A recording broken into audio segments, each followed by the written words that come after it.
morning, Facebook and Brave Schoolers. Julie Bogart here. For those of you who are new to the broadcast, I am reading A Gracious Space Fall, which is a book I wrote to offer support and encouragement to homeschool families.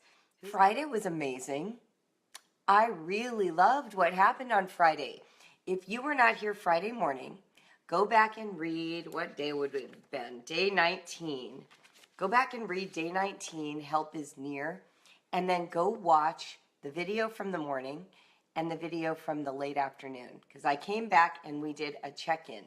And what was really exciting was to see the way you took my challenge to change how you frame the notion of help, chores, having your needs met, being vulnerable. How much happened in one day? That's what I want you to do. I want you to go back and watch and then read the comments in both of those chats if you missed them on Friday, because it was kind of incredible. I was thinking this morning that, I'm not a therapist. I'm not trained in psychotherapy. I haven't come through a therapy degree program, nothing like that. The help that I'm offering through Brave Writer, through this broadcast, in all the writing I do, just comes through hard-won wisdom or experience of reading, doing just what you're doing right now, reading people who've already raised their kids, reading really high-quality books about things like shame and child rearing and what it means to be a healthy adult, going to therapy myself. I've done a ton of that over the years. And of course, I'm a native Los Angeles person from the 1970s. I mean, I think it's our birthright a little tiny bit. But the reason I'm bringing that up is I want you to test anything I say. This isn't about me dispensing wisdom. I'm not, the radio celebrity who has a degree in history telling you what you should do with your lives. Absolutely not. My goal in these broadcasts, in my writings, is to do what I wanted done for me and was done for me by so many that I respected. And that is, you're just a little bit further down the road of homeschool or a little bit further down the road of adult womaning. And I want to look backwards and take what was handed to me and pass it on. And you get to test all those ideas just like I did. And here's what's amazing. You're developing your own catalog of what works in your family. And it's going to be tailored to you and unique to you. And it's going to represent the dynamics that you live with every day. Because my dynamics were my dynamics. I live in the Midwest. I was married. I had 5 children. They were these particular ages, this constellation of boys and girls. I come from this background. I had these parents. I have this economic situation. Those are all factors in how I've generated the insight that's helped me get my life to this stage of development. And you're going to do the same thing. You're going to take what you hear from me and other people who are maybe just a little further down the road, and then maybe from some people who are brand new and fresh and bright and sunny and shiny because they haven't got battle scars, and you'll take some of their optimism and some of their idealism and put that into the mix. Very, very hard to move forward without idealism and optimism. You need it on some level in homeschooling. Homeschooling is an incredibly optimistic choice in education. So it's good to have it all and for you to be choosy and then to apply what is right for you. Okay, I think you're all here. So let's go on now and read more of my ideas since that's what we're here for. I've talked about this content. I realized when I opened today's reading, day 20, that we had a conversation about this very recently, maybe on this broadcast, definitely on Facebook Live or Brave Schoolers. And so I will be interested to see if any of you in the comments will be able to share an instance where you tried this. I got this idea originally from, I think, an email list I was on, and maybe also in therapy. But I'm telling you, this really works. It also is an active practice of this book. Who knows this book, Siblings Without Rivalry? Anybody? This book by Adele Faber and Elaine Maslish, I know it's backwards, that's Facebook's fault, is phenomenal. It came out in 1987, so it's like 30 years old. However, This book plus their other one, How to Talk So Kids Will Listen and Listen So Kids Will Talk, absolutely revolutionized how I parent. Not an understatement to say that those two books were the most important books I read on parenting. And this month in the Homeschool Alliance, we're reading a chapter from it. And it is going to be an amazing month. We're going to talk about it on Thursday night on our web conference for members. So if you're interested in getting in on that for this month, I just realized I should tell you about it. Here's the thing I forget to do. I forget to promote all the stuff that we do. My team remembers. I don't always remember. And occasionally I make a stack for myself so I won't forget. Because then what happens is someone writes me later and they say, why didn't you tell me? So this month in the Homeschool Alliance, CoachJulieBogart.com, we're talking about siblings without rivalry. And we're doing chapter, I don't know what number it is, but the chapter we're doing is 2, Not Till the Bad Feelings Come Out. So anyway, they are the sources for some of this idea for today's reading. Okay, enough of the preamble. I am here. You are here. Let's get started. Okay. A Gracious Space Fall, Day 20, Wishful Thinking. If you can't give your child what she wants, you can give it to her in a wish. For instance, if she tells you she wants her own horse, yet you live in an apartment and don't have the funds or lifestyle to support a horse, you don't need to crush the vision with practicalities. Instead, give it to her in a wishful fantasy. Wouldn't it be wonderful to own a horse? What would you name it? Where would you ride it? What would it look like? Do you know what type of horse you'd want to own? Shall we look them up online and see? Would you want to show the horse in competitions, ride the horse over jumps, learn dressage? Or would you prefer to ride bareback, alone over hills, looking at the sunset? Of course, you don't simply shoot questions at her as if pulling the trigger to a BB gun. You want to give her the chance to live her fantasy with you for a little emotional vacation. Let her describe the horse's mane and color, where she would ride, how she would care for the horse, why a horse would be such a dear companion at this stage in her life. If possible, assist the fantasy with practical possibilities, even if they fall short of the ultimate fantasy. Maybe we can ride horses at the local stable this month. How about we check out some good old films about horses and watch those over the next week?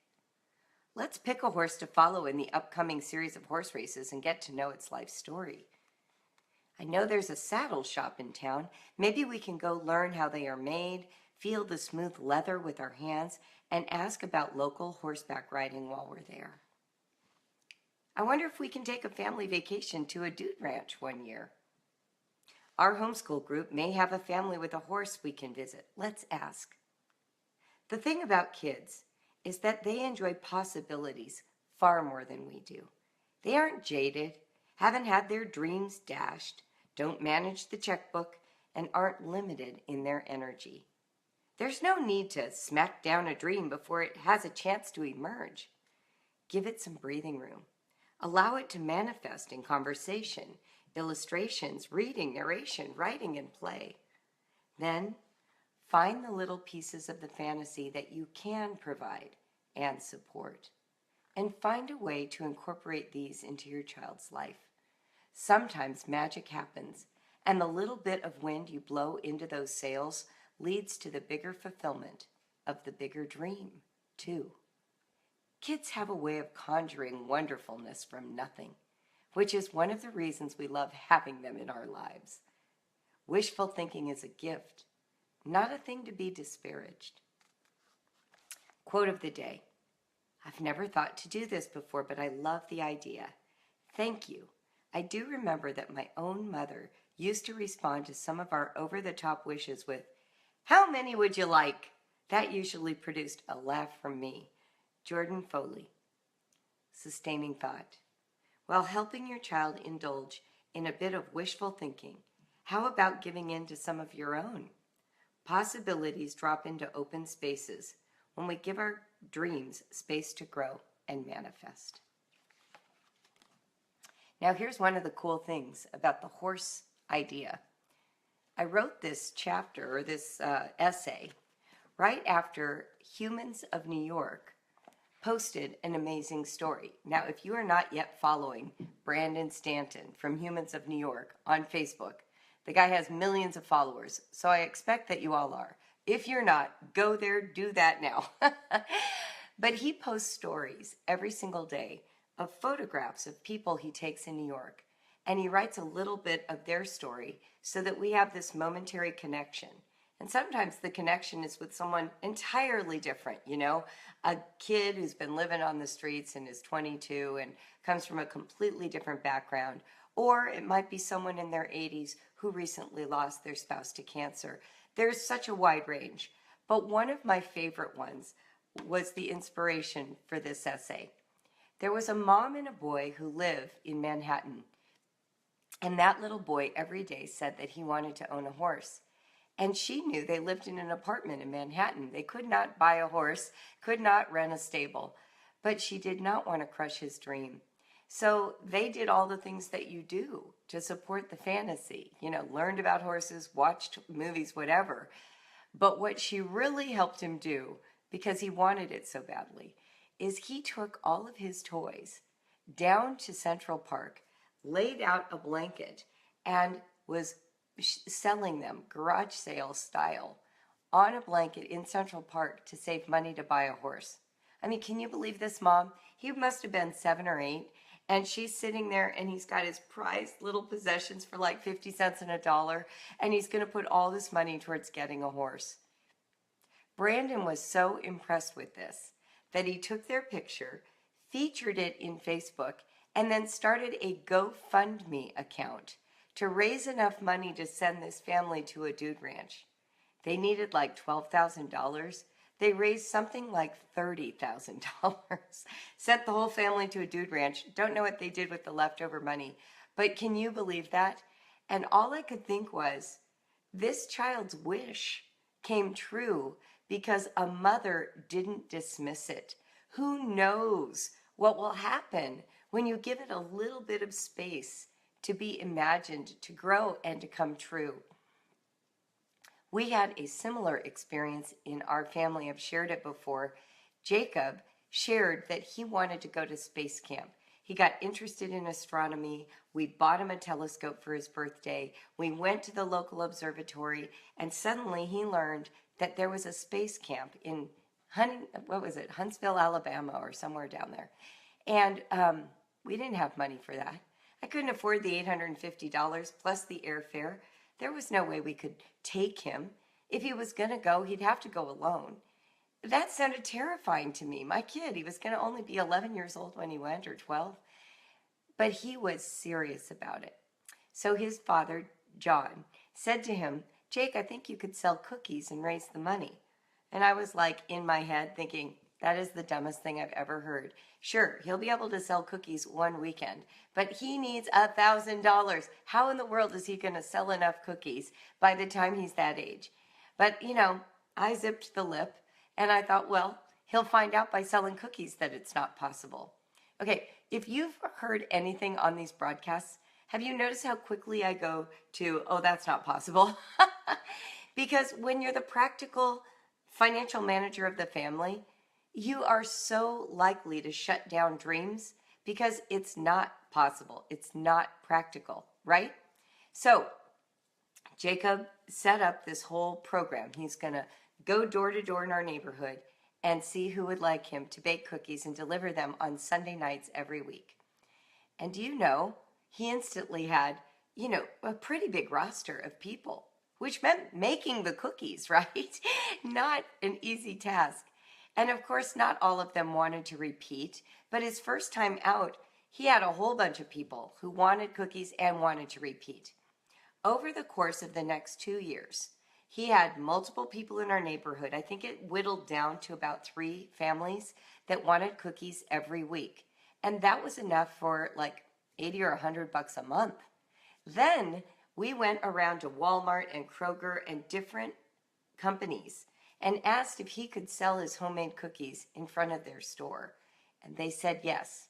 Now later, When Catron went back, they said no because some kind of law had changed in Ohio. But in the season that Jacob needed this cookie business to work, they said yes. I think in those places he made $100 in a day, which, if you understand children, is a lot of money. He took all of his birthday money. He asked for money for Christmas. He put all this money into a fund. And he paid for his own way to space camp. We walked him down, what felt like the gangplank at CVG, the airport in our area, handed him off to the supervising person, and off he went to a state none of us had ever been to a city we will never visit, to a camp with other kids from all over the country for a week. Back before the internet was booming, right? We were allowed to send emails that they printed and gave to him, but he didn't get to send us any back. It was like real camp. And he had that experience. And he discovered through it that he didn't want to go into space as his life's career. You're tempted to think, oh, and then this will fit neatly into his future plan. No, it was this wonderful one-time experience that he paid for himself that created the satisfaction he wanted from that experience. So you don't know where wishful thinking will lead. Johanna, by now I'm learning, right? Johanna wanted to start a vintage dance, club or have her own ball because of Jane Austen. And we found a way to make that happen. We found a way to make it happen for Noah to play on a team sport in high school when he had never played on a team sport his entire childhood. There are things your kids are going to want to do that seem absolutely irrational and unreasonable. And the way to give it to them is to start with the wish. It's to start with the wish.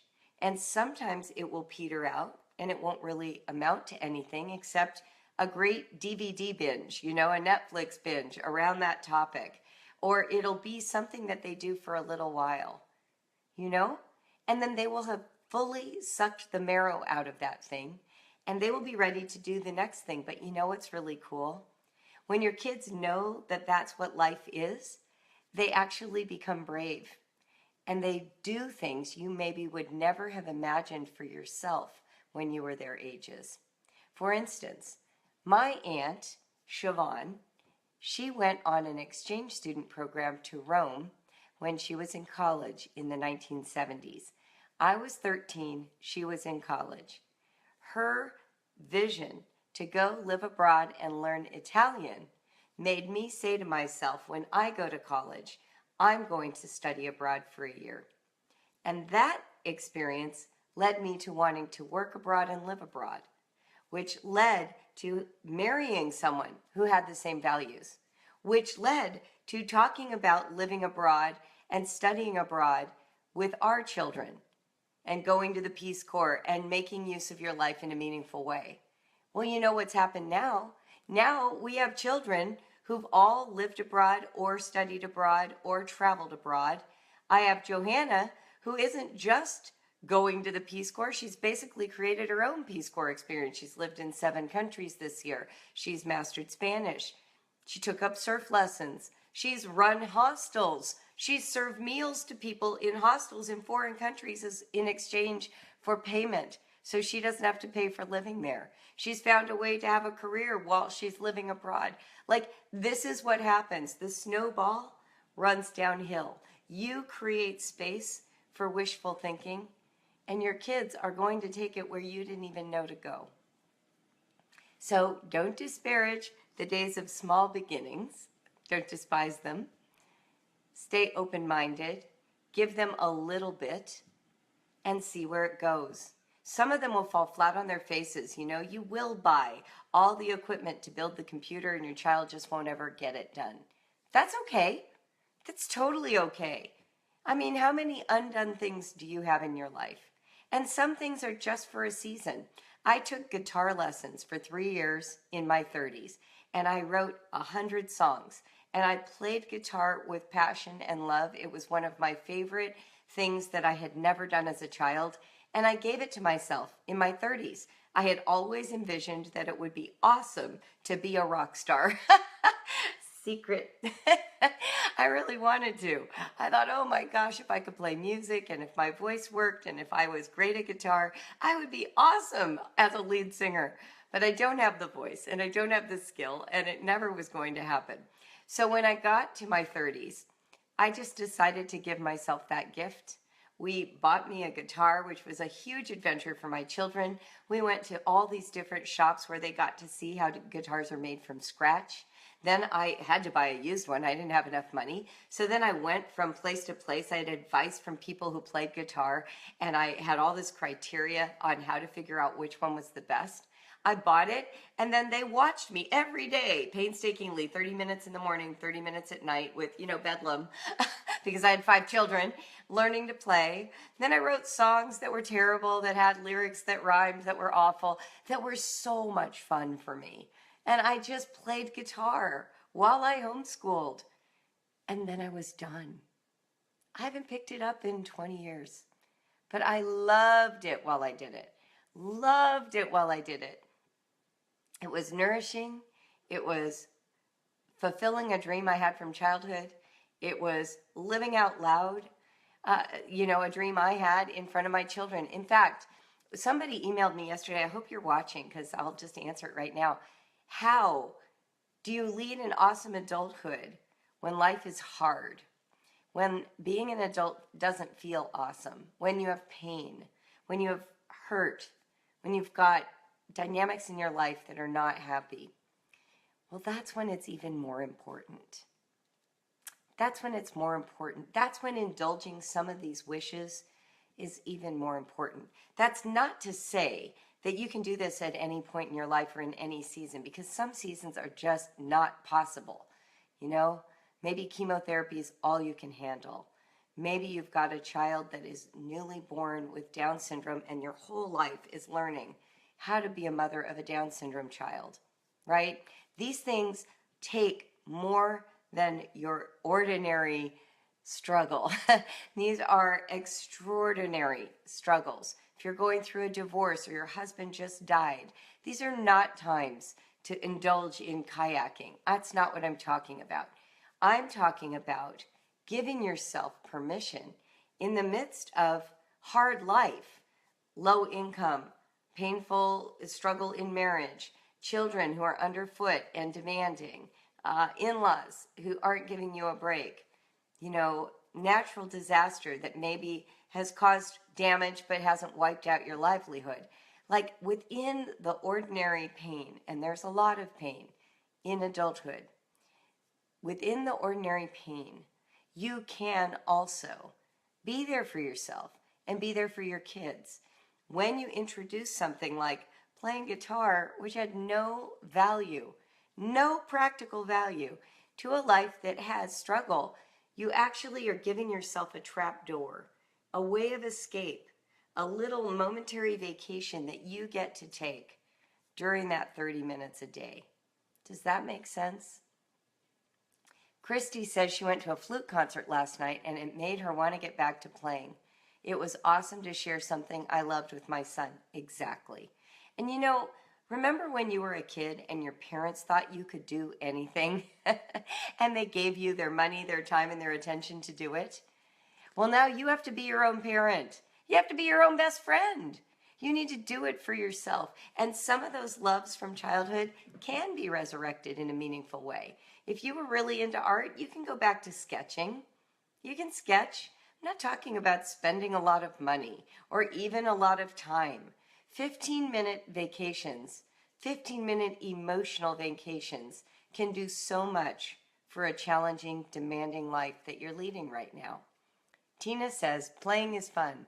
I had a dream of playing, and I did also write lyrics. I still have them in a book. It wasn't the greatest, but like you said, I loved it. Oh, that's wonderful, Tina. Yeah, exactly. So the goal here isn't adult mastery. It's a return to childhood play and wonder, giving yourself that opportunity. And what's funny is, today's reading started with giving your kids what they want. What I want to end with is remembering that as you give yourself permission to be a little bit playful, a little bit wishful, a little bit optimistic, so you too will give it to your children. But if you feel tight and cramped and bitter and discouraged about your lack of money and discouraged because you and your husband argue and discouraged because you've got a really, really tough case of a child, maybe he's on the spectrum and he sort of drops bombs in the family culture. If you're dealing with some of those very real struggles that create this pall over your life, this is your way of escape. A small dose of something hopeful and playful for you, for your children, maybe even that spouse that's really cranky. Maybe that spouse, needs a football ticket to his alma mater's game to remember the energy of youth. Just to be around it again, to be around what it felt like to look ahead into adulthood and to be excited about it. Laura Ingalls Wilder wrote a follow-up to her series called The First 4 Years that never was published. I think her daughter Rose had to finally put it into shape and publish it. But the reason that she did not write about her life after she grew up is she said life became too painful. There was too much sadness. I think we can all understand that when you are the adult, life can feel like a big responsibility. And a lot of that joyful youth and exuberance that Laura and her siblings were able to muster in the midst of the long winter on the frontier at the edge of human civilization as they understood it, she saw that as a child. She could not feel that as an adult. And it takes, as an adult, being Pa with a fiddle or Ma with her resourcefulness and reading at night to rekindle an awakening to optimism in your adulthood. And you can do this first by taking advantage of all that exuberance that your children have, all their faith that they can be whatever they want to be, that they can have whatever they need, that they can explore whatever's exciting and discover it. Let's see, Lisa says, I'm in the middle of my own deep dive and my son is having so much fun being included and learning and experimenting with something new. Oh, Lisa, I hope you'll tell us what that deep dive is. Good ideas are totally contagious. Tammy says, I escape every Saturday morning for soccer. It allows me to reconnect with being in my element, and I love so much. Never mind that I'm usually the only girl. Tammy, you are a rock star. That is fabulous. Oh my gosh, yes, sports are great. If you can go back and play volleyball or get in a long distance running group and run every Saturday morning. Join any team, that you used to do. I know women who've taken up ballet in adulthood who never even did it as kids. So absolutely, if you can find a team sport or something that uses your body or yoga, or kickboxing, whatever gets that out of you. I used to always go to one of those aerobics classes, really early in the morning before my kids got up when I was really in that zone, when I had a lot of kids and I needed a burst of energy. It was big music and I could get all that energy out of my body and feel like I had done something that was good for me. Heather says, with all of the natural crises we have right now, adulthood feels more pessimistic to me. Your suggestion is probably more needed right now to find that optimism again. Yeah, Heather, it is difficult when we're looking at the news all the time, but we don't have a lot of power. We can vote. Voting is our right, but we always have to start local. Changing the tone of anything is local. It's not global. It's not national. What we have on the national stage is just a mirror of how things are locally. We will produce the kinds of candidates for president when the discourse on a local level shifts. And we have to do it one at a time. It's why I am such a huge fan of tolerating all views in the Brave Writer space. Because while we are building a new culture, it comes from respectfulness, even here locally. Homeschoolers can be the worst offenders of intolerance, which is just a mirror of everything we see nationally and globally and politically. There is a crisis right now that says more than one view cannot coexist. There is a belief internationally that your view is a threat to my view. And until we start understanding that the impulse to even have a view is universal, we're not going to change anything. Everyone would benefit from getting inside the shoes of the other and creating space to understand why that view gives that person a sense of security and hope. And that's what I hope we're doing here. It's one of those goals because that's what creates a great family culture. We don't need to have 5 cookie-cutter children. We don't need to have 2 married persons who are on the same page in every aspect of living. Shared ideology is pretty poor for bonding. Shared ideology is a bomb shelter. That's all it is. It doesn't create. It doesn't have enough juice. Creativity comes from juice, and juice comes from a variety of tributaries. Not the same thing over and over. It comes from the clash of insights. You know, when we talk about insight, we're talking about how an idea explodes with new vision. It's all insight is. You've been reading, thinking, and then suddenly, boom, the epiphany comes. It's an explosion of new understanding. You cannot get there by reading what you already know. You only get there through cross-pollination, through surprise, through being pushed out of your comfort zone to consider what you've never considered. That's where growth comes. And that is the fuel for the greatest stuff ever. If you think about it, even in something like cuisine, fusion cuisine, where does that come from? Multiple types of foods from different parts of the world creating something new.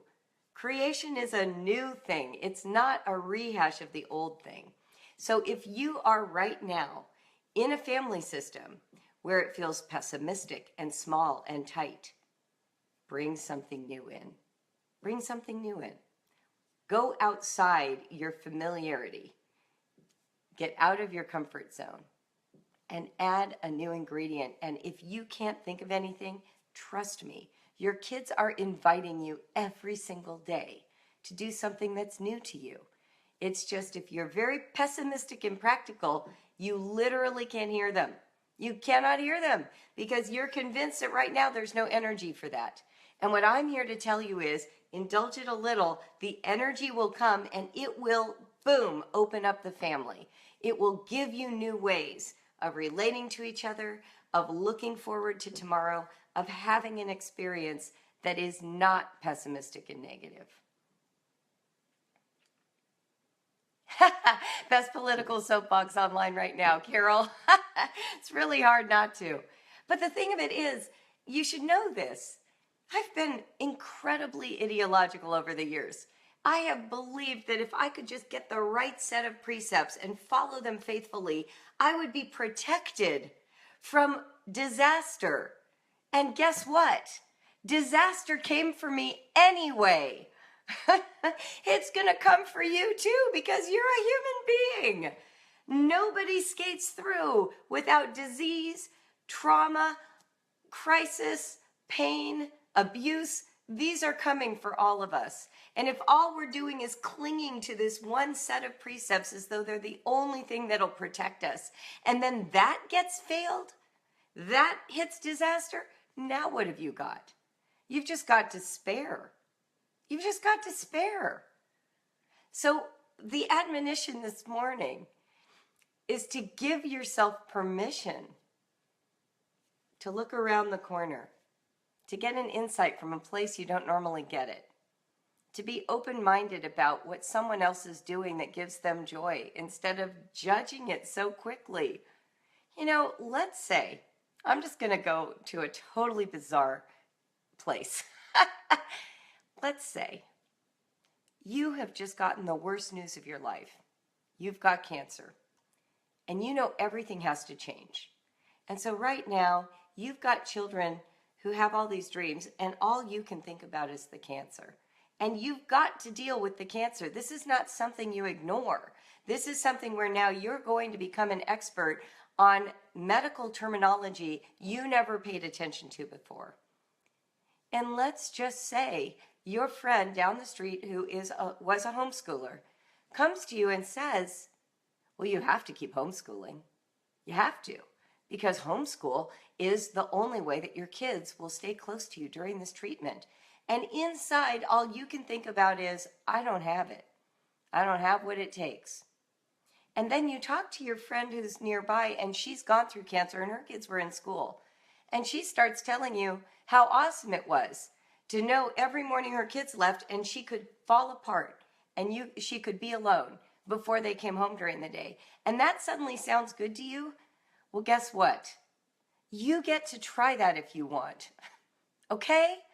Like, if that sounds good to you, you get to try that. Do not put yourself in an ideological prison when you are in crisis. Please, be good to yourself. Children survive all kinds of choices that their parents make for them. And some of them survive horrendous choices. You know, parents who are doing drugs right now, parents who abandon them, parents who beat them. Your choices, because you are a loving parent, are always going to be from the place of love. That's what you're doing for your kids. So, I know I went this whole other way, but I want you to understand how much you cannot disappoint me.